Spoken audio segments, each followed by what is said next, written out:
Chosen one, stay with me through every word, because a catastrophic miscalculation has finally reached its breaking point.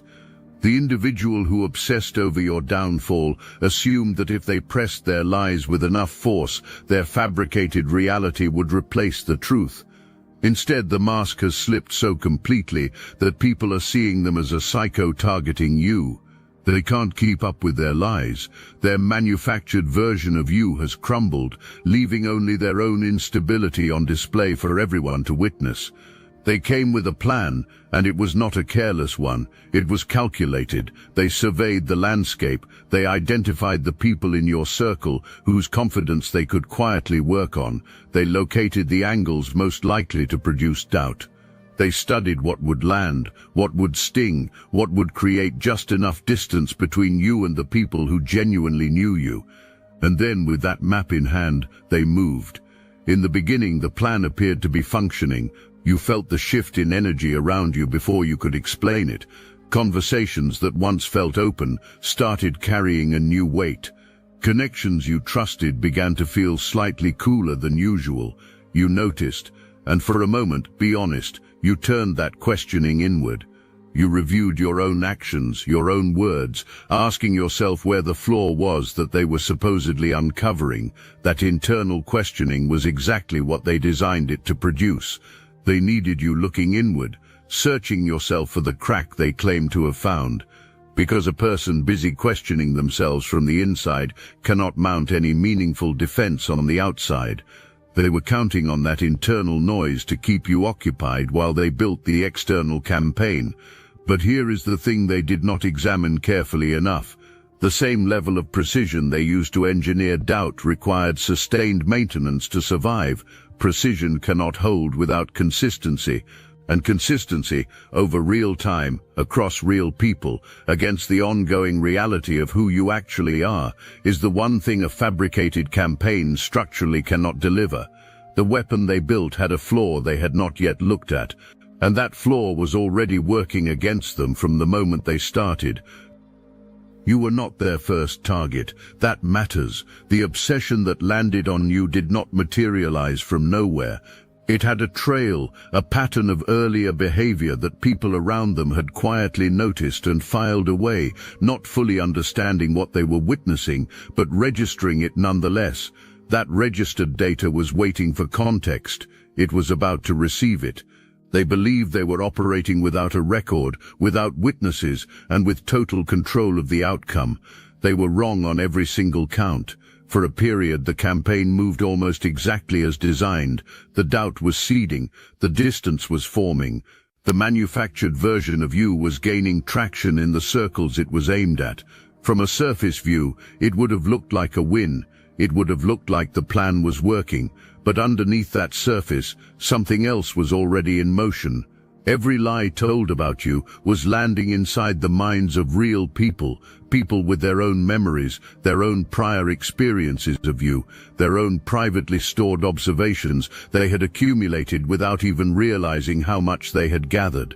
And as the campaign circulated, something began activating in those minds, a quiet friction, almost undetectable at first, but growing steadily with every new claim that bumped against what they already knew about you. The version they were being fed did not line up with the version they already carried. Nobody announced that contradiction. Nobody stood up and declared that the accounts did not match. The friction expressed itself more quietly than that. It lived in the slight hesitation before agreeing, in the question that formed but never got spoken aloud, in the moment of private recalibration that changes nothing on the surface but quietly repositions everything underneath. Meanwhile, the person running the campaign was finding that the maintenance was becoming harder. The version they had distributed needed amendments, new details, new angles to cover the places where reality kept contradicting the narrative. Because every time you showed up as yourself, grounded, clear, consistent, you were a living contradiction to what was being said about you. Each contradiction required a patch, and each patch raised new questions in the people receiving it. You were not doing anything strategic to create that friction. You were simply being yourself, the same quality of person, the same relationship to truth day after day. You were not performing innocence, you were just being what you actually are. And that single fact, applied with consistency over time, was doing more damage to the campaign than any direct response you could have mounted. The trap had begun to turn around. The weight intended for you was loading onto the infrastructure of the lie itself, and a structure built on nothing real has a breaking point. That breaking point was approaching. There is always a specific point where the first fracture becomes visible, where someone says something that was not part of the plan, or asks a question that does not fit the official version, or simply goes quiet in a way that shifts the energy of an entire exchange. That point has already passed. You may not have been present for it. You may not know who it involved or what was said, but the fracture is open, and fractures do not reverse themselves. They spread. If this message awakens something within you, hype this video for other chosen ones who need to hear this. Here is what gave way first. Their consistency broke, not in one dramatic moment, but in the aggregate. Different people who had received different versions of the same account eventually compared what they had heard. What was prominent in one version had quietly disappeared from another. The emotional intensity of the same event shifted depending on who was receiving it. The specific details adjusted based on what each listener was most likely to respond to. When the people who compared notes noticed those adjustments, most of them said nothing aloud, but they stored it. That stored awareness is the engine of everything that comes next. Because human beings extend different grace to mistakes than they extend to inconsistency. A mistake signals humanity. Inconsistency signals intent, and suspected intent, not yet confirmed, but sitting quietly in the back of someone's mind, does not disappear. It colors every interaction that follows and leans on everything downstream without ever announcing itself. The people in the orbit of your enemy began pulling back, slowly, without declaration, but the pull was real, and it was building. All of that quiet storage, all of those private recalibrations, all of those small adjustments in trust are not scattered and meaningless. They are accumulating into a weight. That weight has to land somewhere. It cannot stay suspended indefinitely. It is not going to land on you. Here is something that most people walking through what you are walking through do not fully grasp, and not grasping it makes the weight of the experience heavier than it needs to be. Being targeted at this level is not evidence of weakness, it is evidence of the opposite. Consider what it actually takes to sustain what was done. The focused, relentless attention directed at one person. The ongoing management of multiple versions of the same account across multiple relationships. The constant monitoring of how you are being perceived, who has shifted, what needs adjusting. That kind of sustained, obsessive investment, aimed specifically at you, does not emerge from casual dislike. It does not arise from a simple grievance. It emerges from something deeper, something that recognized in you a quality, a clarity, a presence that the person doing the targeting could not replicate and could not neutralize through ordinary means.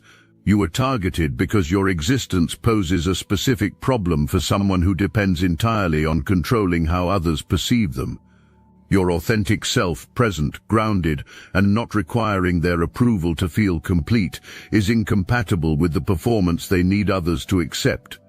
A person who cannot be easily impressed by performance, who does not need to be managed into a particular opinion, who simply moves through the world with too much clarity for a constructed image to survive near them. That kind of person is a direct threat to someone whose entire identity rests on managing perception. They needed you uncertain. They needed you dependent on external validation, so that the external validation they were poisoning would actually reach you. And you never gave them that opening, not because you were strategic about withholding it, because you are simply not built that way. Chosen ones, they never expected this, and they really didn't expect us to keep talking. You've noticed it. chosen one channels disappearing, videos pulled, voices scrubbed from the platform. The mainstream media is cracking down on us, but we will not give up our voice. And now we have something they truly can't silence. The technology used to suppress consciousness has been reverse engineered, and Destiny Engine is the result. What was once used against humanity is now your ascension weapon. Join Destiny Engine and you're supporting your favorite channels while leveling up yourself at the same time. It's a 360 win. You can now MK Ultra yourself into 5D superpowers. Destiny Engine bypasses the conscious mind and rewrites the source code directly. Reality bends faster. Synchronicities stack. Your nervous system upgrades to a higher bandwidth. Put on headphones, press play, that's all. For $7, you switch sides of history. Click the link in the description. The takeover is internal. That quality, the one you carry naturally, without effort or calculation, is exactly what drove the obsession to the level you witnessed.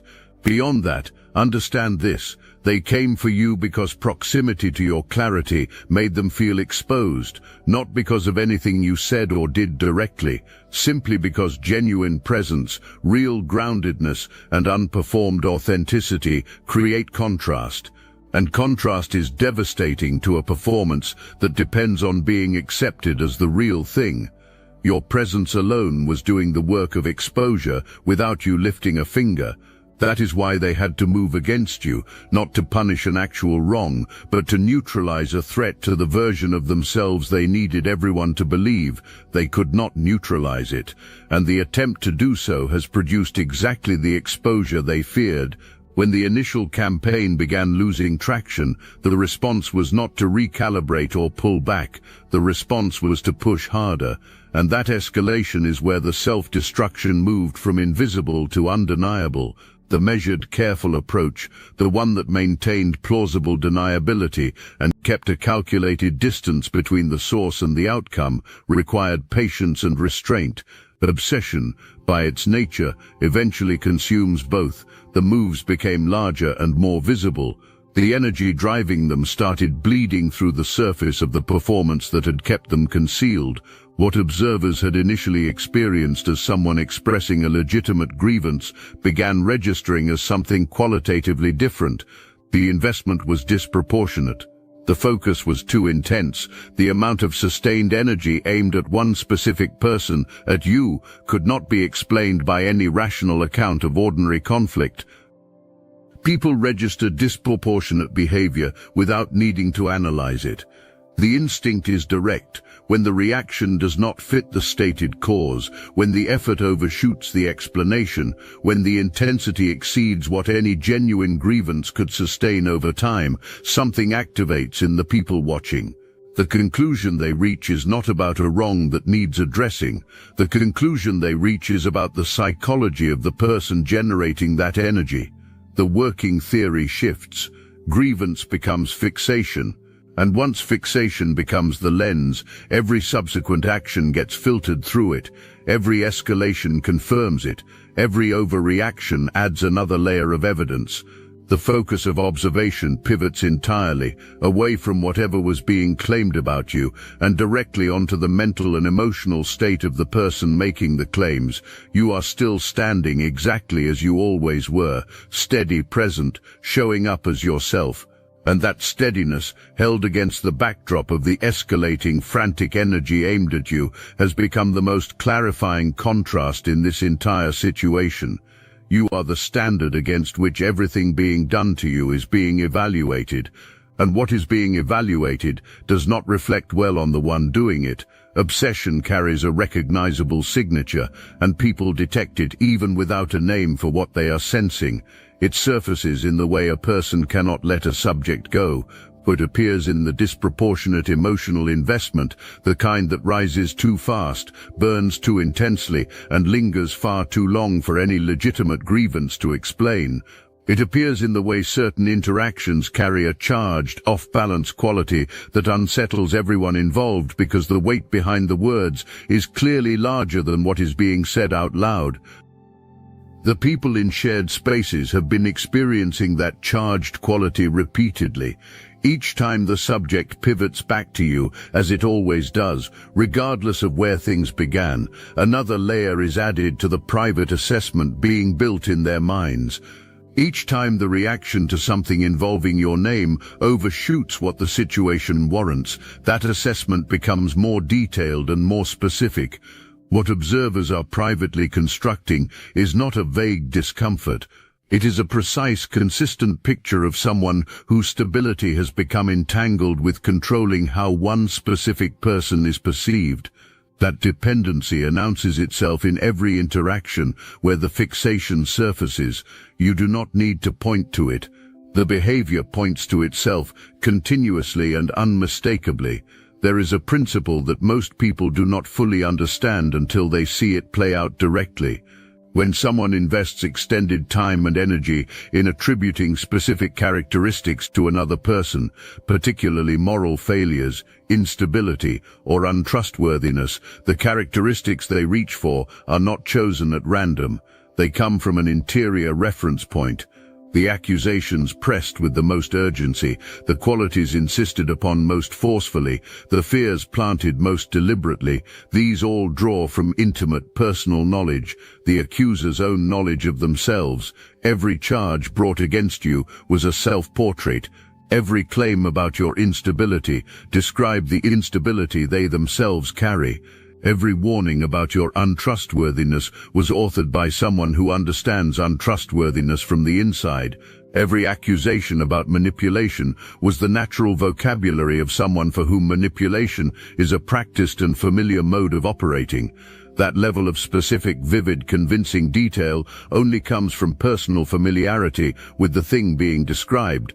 You cannot paint a portrait that detailed from imagination alone. The people around your enemy are studying that portrait now. The image resolving in their minds is not the one that was intended. It is not a portrait of you. It is a portrait of someone consumed by something they cannot manage, describing another person with a precision and an intensity that only makes sense if the describer has lived with those qualities firsthand. The more they press their case, the sharper that portrait becomes. And you are not the subject in that image. You are the one holding the mirror steady while they paint themselves into it without realizing it is happening. Pay close attention here. This is the specific turn that your enemy never anticipated. When the campaign launched, it had a clear intended outcome. The goal was to position you as the unstable force, the dangerous one, the untrustworthy one, the person others should approach with caution. The intention was to attach a specific kind of perception to your name, so that you entered every new interaction already prejudged by the version they had distributed in advance. That label did not attach to you. Labels adhere to behavior, not to accusation. Accusation is words. Behavior is evidence, and the behavior in this situation, relentless, disproportionate, escalating, obsessive, has been demonstrably coming from one direction, not from you. The people watching have been running a continuous, silent comparison. On one side of that comparison sits everything you represent, your conduct, your consistency, your deliberate choice again and again not to mirror the chaotic energy being aimed in your direction, your stability in the face of sustained pressure.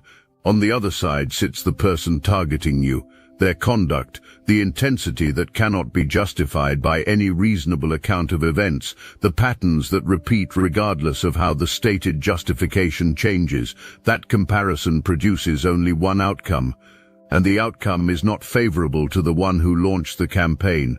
When a person cannot disengage, when every conversation bends back to the same subject, when every action seems designed to affect one specific individual, when the energy invested in another person's undoing far exceeds what any proportionate response could require, the people witnessing it arrive at a natural conclusion. It is not a complicated conclusion. It does not require investigation or insider knowledge. It comes from straightforward observation. And the word they land on privately is not a flattering one. That word was always meant for you. It landed on them instead. What makes this so significant is that you did not argue against it. You did not mount a defense or chase the accusations down to correct them or campaign publicly for your own reputation. The behavior of the person who came for you made the case on your behalf automatically, continuously, and far more convincingly than anything you could have said directly. The defense was built without you ever entering the building. Everything that was quietly accumulating, the stored inconsistencies, the private shifts in trust, the growing recognition of obsession, the self-portrait being painted through each accusation, reaches a point where it can no longer stay beneath the surface. The distributed private assessments converge. What was a collection of individual quiet conclusions becomes a shared and undeniable understanding. The carefully constructed image does not slip at this point. It falls. It falls the way things fall when effort has been holding them in place for too long, and the effort finally gives out. What looked like authority is now recognizable as desperation. What looked like righteous grievance is now identifiable as someone coming apart. What looked like composed conviction is now visible as someone working very hard to conceal how frightened they actually are. And that fear exposed and on full display in public is what seals everything. The campaign was never really about punishing a wrong. At its core, it was about managing terror, terror of your clarity, terror of the way your authentic presence makes their constructed image look, by contrast, exactly like the hollow performance it is, terror of someone who simply cannot be fooled by things designed to fool people. The entire operation was an attempt to neutralize something that was not a weapon, not an argument, not even a deliberate challenge, but simply the undeniable quality of who you are, existing in proximity to what they needed people to believe about them. Now that fear is fully visible, the escalations that serve no purpose except to reveal how unhinged the fixation has become, the frantic quality saturating every interaction in which your name appears, none of that is calculated anymore. That is someone who has lost the ability to keep what is happening inside them from showing up on the outside. The people who have been watching are now comparing observations quietly, person to person, finding that their independent notes match. The consensus forming in those exchanges is not about you. To be it is about the person who made you the center of an obsession that consumed everything they had and produced exactly the exposure they were trying to prevent. The people who observed what was done to you are not passive. They are not simply waiting to be told what to conclude. They have been forming active, specific assessments, and those assessments have been circulating quietly, person to person, in the private exchanges that never get announced publicly, but that fundamentally reshape how a community understands someone. Your name is no longer being carried the way it was when the campaign was at its height. The manufactured version has been replaced by the version people built from direct personal observation. And those two versions are separated by a distance so wide that the gap between them has itself become evidence, evidence pointing directly to the person responsible for the manufactured one. Beyond that, the targeting behavior itself has become the focus of those conversations, the relentlessness of it, the way it has continued across time and circumstance, the fact that the stated justifications have shifted repeatedly while the fundamental behavior of targeting has never stopped. People are identifying that pattern as a symptom rather than a response. And when something gets identified as a symptom, the entire dynamic shifts. People stop engaging with the stated content and start observing the person exhibiting the behavior through an entirely different lens. Something else is also happening in those conversations that works directly in your favor. The people who were initially cautious around you, who held back because of what they had been told, who observed you carefully and waited for the unstable version they were warned about to appear, those people spent real time watching the real you.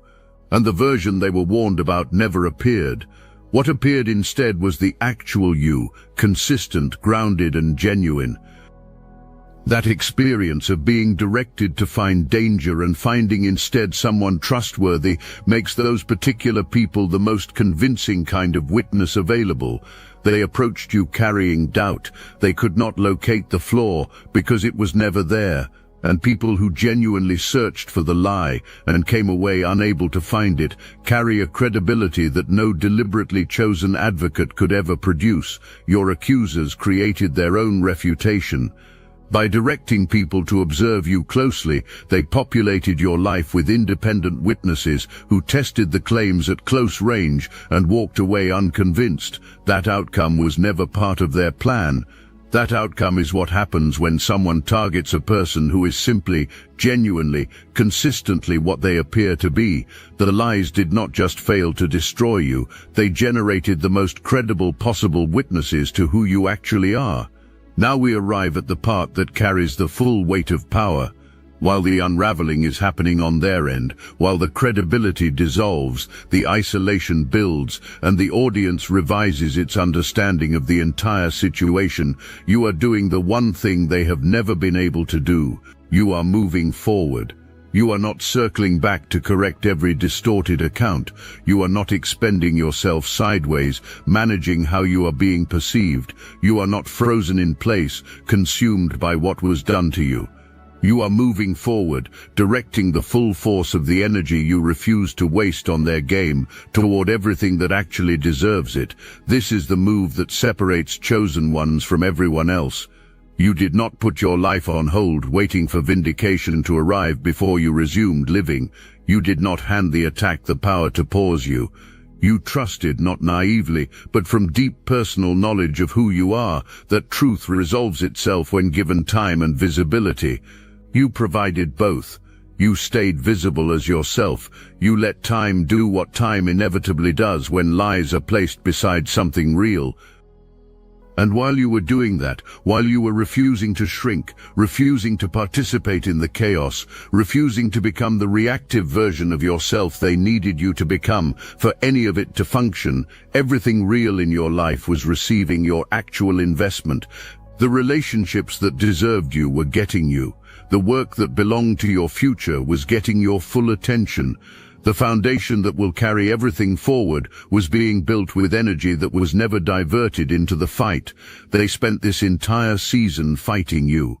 You spent this entire season building. Now look at what each side has to show for it. They have an exhausted obsession, a shrinking social world, and a credibility steadily depleted by the visible irrationality of their own behavior. You have a foundation built from genuine investment, real relationships that survived real pressure and held firm, and the absolute certainty, now proven rather than theoretical, of who you are when everything is on the line. That is not a minor difference. That is the entire difference. Every step you take towards something real also puts additional distance between you and the manufactured version of you they were circulating, not because you are running from it, but because you are building over it. A person actively constructing something of genuine value, real relationships, real purpose, real demonstrable output, is a person whose life generates its own continuous evidence of who they are. That evidence compounds over time. It becomes a record so substantial and consistent that no second-hand narrative can outlast it. You are not arguing your case, you are living it, and living well with full investment and real purpose is the only argument that wins permanently. Here is the thing your enemy does not fully grasp yet, and it may be the most consequential thing in this entire account. The pattern is written, it cannot be unwritten. A single incident can be dismissed, 2 incidents can be explained away as coincidence. But the extended, consistent, multi-context, multi-witness pattern of obsessive targeting that has been laid down over time, that pattern is now permanently embedded in how they are understood by everyone who witnessed it. It exists in the collective awareness of people who never coordinated and yet arrived at the same conclusion independently. Behavior can be changed going forward. It cannot be undone going backward.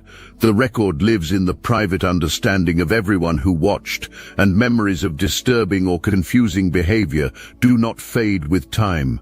They clarify.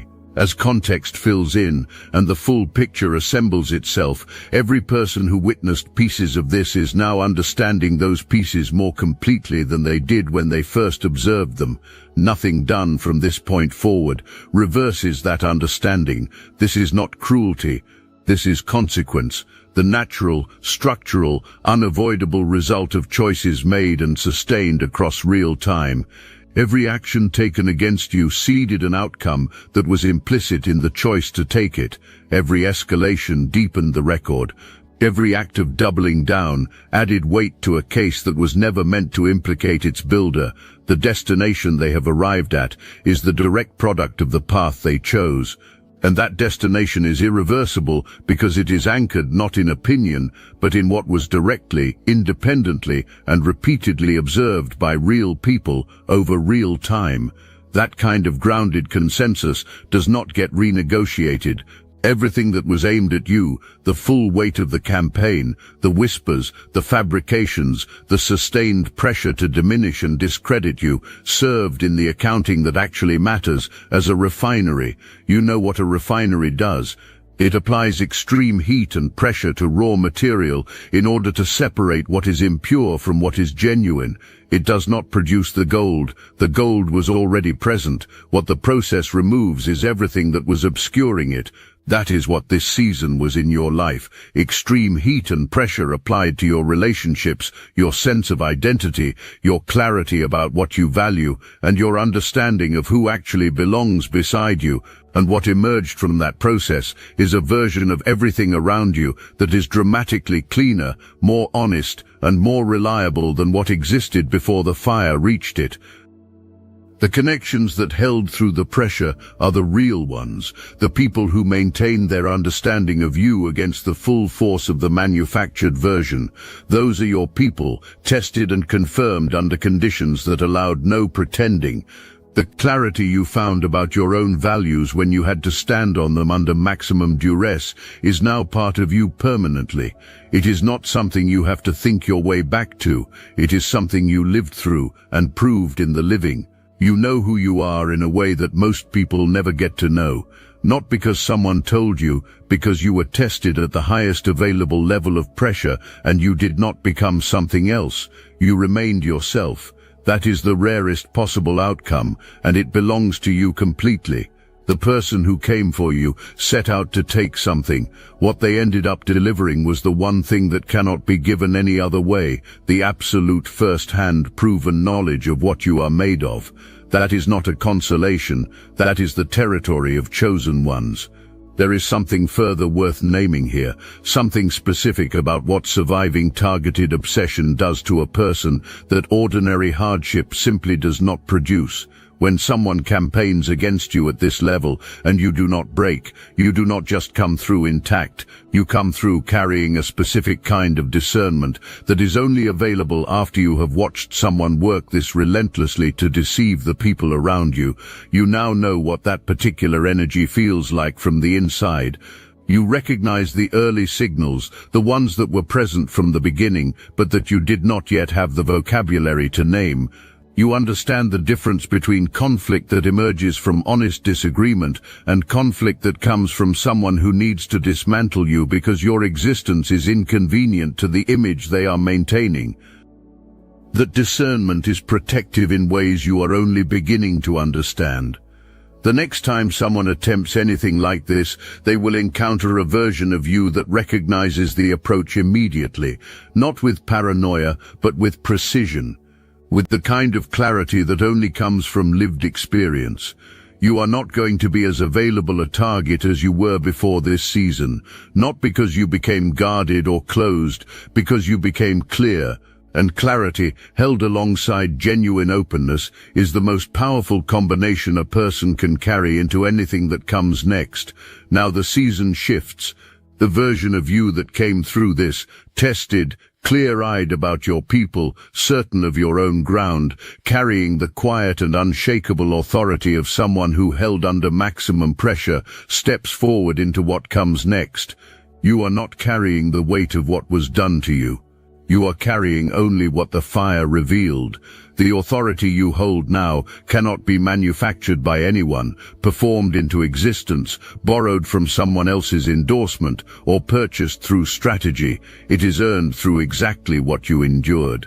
and it belongs to you permanently, regardless of anything that was said or done in the attempt to strip it from you. The people who launched this against you gave you something they never intended to give. They provided the one process capable of producing that authority. They applied the pressure, and the pressure did exactly what pressure does when it meets something real. It confirmed you. Go forward knowing what you are confirmed to be. Your life is the evidence. Your presence is the argument.